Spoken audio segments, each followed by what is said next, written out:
Hot rice versus cold. Can you actually slash calories by eating day-old carbs? Honestly, even I was shocked by this.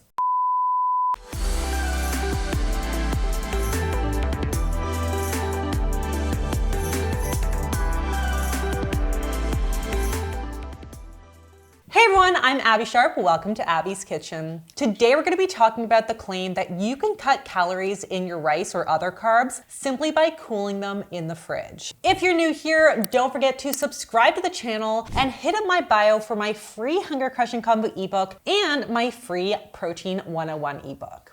Okay, before we get too far into things, I want to hop in here super quick to tell you about my sponsor, Homoglow. 2024 is gearing up to be crazy busy and chaotic, and even though I pretend I can do it all, at the end of the day, something's gotta give. I would way rather ask for help than completely burn out. And while I can cook and organize and plan and pack, I struggle in the cleaning department.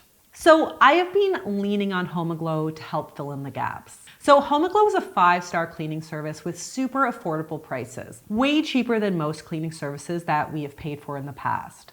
But the way it works is you go to Homoglow's website to choose the time and day that you're looking for and the duration of your cleaning, and you'll be able to see all the available cleaners along with their background checks, photos, and reviews. So if you have someone that you've worked with before, you can rebook that same person. And you can schedule it in that week or like a month from now if you want to rebook your cleanings on a regular basis. You can also sign up for their Forever Clean membership, which saves you $30 an hour on all future cleanings or unlimited cleanings for $19 an hour, all of which are backed by their happiness guarantee. Another thing that I really love is that 100% of all the cleaning fees and tips go directly to the employees. So they are extra incentivized to do a great job. There's only so many hours in the day, and I'm so grateful that there are professionals to take this one big task off of my plate so that I can invest that time in self-care and all the exciting things I have in store for you. This service is only available in the United States, but go to homoglow.com/Abbey Sharp or scan the QR code on screen to get your first 3 hours of cleaning for only $19. All right, it sounds like a TikTok urban legend. You take a big bad bowl of fattening carbs, pop it in the fridge overnight, and suddenly, ta-da, it's a diet food.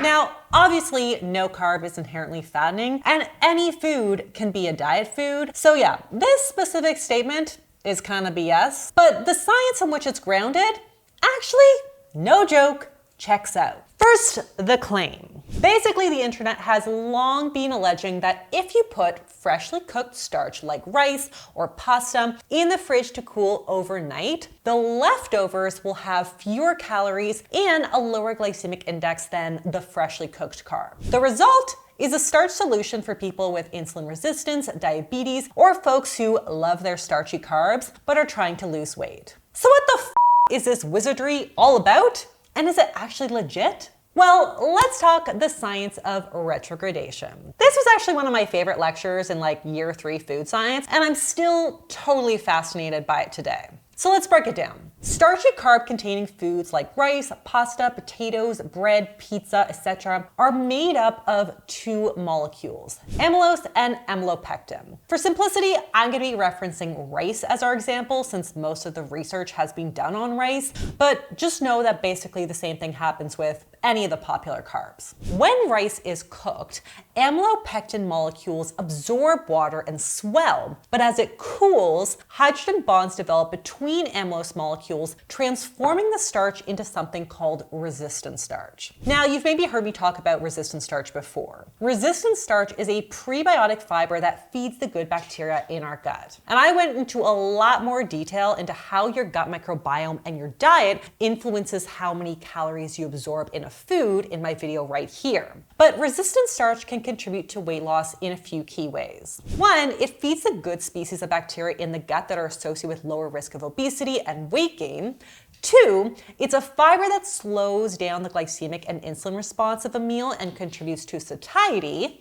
And 3, Just like all fibers, it isn't absorbed in our small intestine as calories that can be used as energy or stored as fat. So if a portion of your carbs are transformed into non-absorbable, non-calorie carbs, aka resistant starch, your overall meal is gonna have fewer calories and carbs for the exact same portion. And that is basically what is happening with this hack. Now, before you go and try to trademark the leftover diet, thinking that you could just shove a box of donuts in the freezer before eating them and instantly lose weight, let's talk about how this has been applied in the research. The first thing you need to know is that retrogradation is not a new phenomenon. Bakers have used the science of retrogradation to explain what is going on when bread is baked, cools, and stales.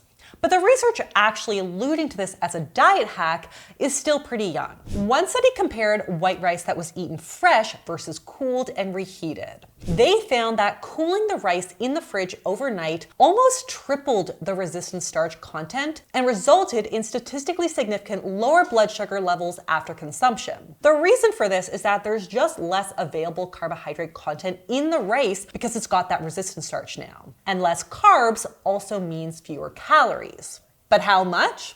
Well, research presented in 2015 out of Sri Lanka experimented with 38 different types of rice and techniques, and they found that adding a tiny amount of coconut oil while cooking, about 3% by weight, could possibly enhance the retrogradation effect because the fat makes the starch granules resistant to enzymes that would normally break down the starch. Basically, the method they used was they added 1 teaspoon of coconut oil into boiling water, then added half a cup of white rice and cooked it for about 40 minutes before cooling it in the fridge for 12 hours. PSA folks, if you're reheating rice, you need to make sure it is fully steaming and heated all the way through to reduce the risk of foodborne illness. But anyway, what they found was that this technique increased the resistant starch tenfold and reduced the absorbable calories by about 10 to 15%. Now, while not confirmed, the researchers also proposed that the calories in higher starch rices could potentially be reduced by up to 50 or even 60%.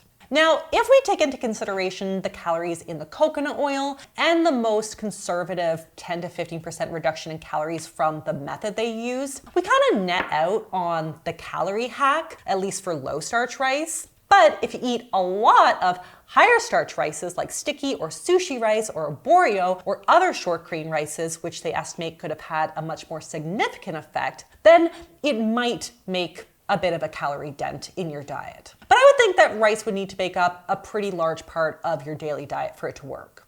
While there isn't any good human research looking at this method on weight loss specifically, one study on rats found that rats that were fed the resistant starch rice had lower body weight and improved blood lipids and gut health. But obviously, we're not mice, and also most people's whole diet isn't just rice.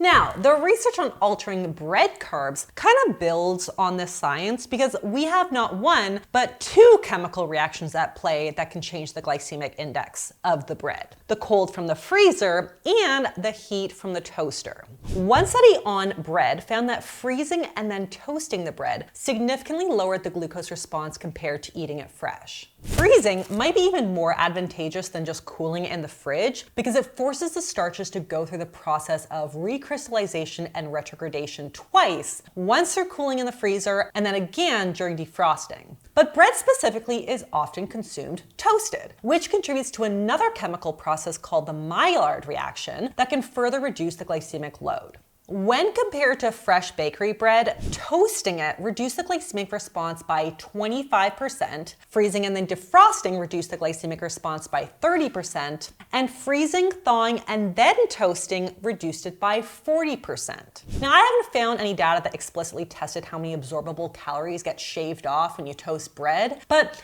unless you set it fully ablaze and you're like letting it burn till it's black all the way through, transforming it into cancer-causing soot in the process, it's assumed that the impact on calories is a bit of a bust. So yeah, personally, I am not convinced by retrogradation as a weight loss calorie cutting hack. Even if it does officially reduce some calories, it's really unlikely that this is gonna have any kind of major impact on body weight unless you're on like a full resistant starch diet.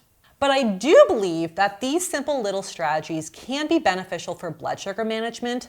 And since relatively small differences in the glycemic response of regularly consumed starch foods have been shown to have beneficial effects on health, including reduced cardiovascular disease risk and glycemic control, I do think that this is like a non-restrictive habit to kind of experiment with. I also think this could be a really simple way to support gut health by increasing beneficial prebiotics. And the more prebiotics we consume, the better our microbiome profile, which in turn reduces the risk of obesity and other diseases. Also, yay for leftovers. Like, I am all for saving money, time, and food.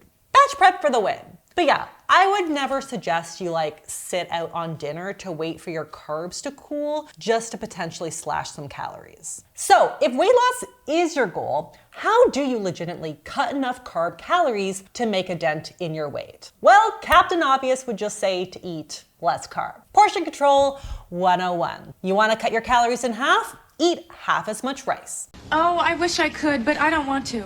But you don't follow me for basic advice like that, do you? The allure of the retrogradation hack was that you got to eat the exact same amount of rice, pasta, potatoes, or bread, but for fewer calories. That you're not hungry because you're eating the same amount of food. So the closest hack that we got that offers the same portion size benefits, the same blood sugar regulation benefits, and the same gut health benefits as the retrogradation hack, but with a more reliable calorie dent, is what I call starch stretching. In other words, you dress up your naked carbs with hunger-crushing compounds. If you want half-calorie rice, you mix half basmati and half minced cauliflower, cooked with like bouillon or bone broth for flavor, and you serve it with protein. Half-calorie pasta or potatoes could be a portion of the real deal bulked up with sauteed vegetables, chicken sausage, tofu, or shrimp. Half-calorie sandwich could be like an open-faced piece of bread loaded up with high-fiber veg.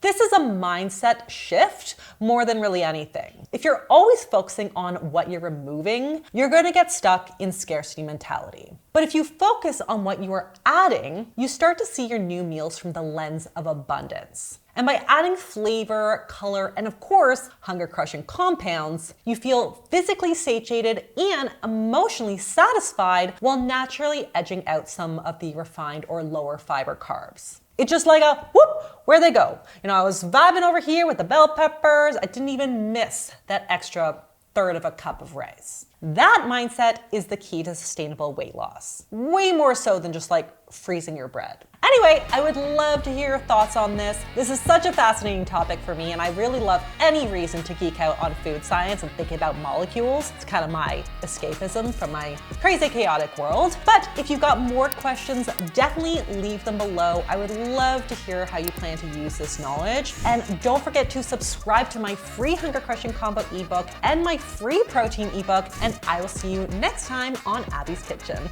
Bye!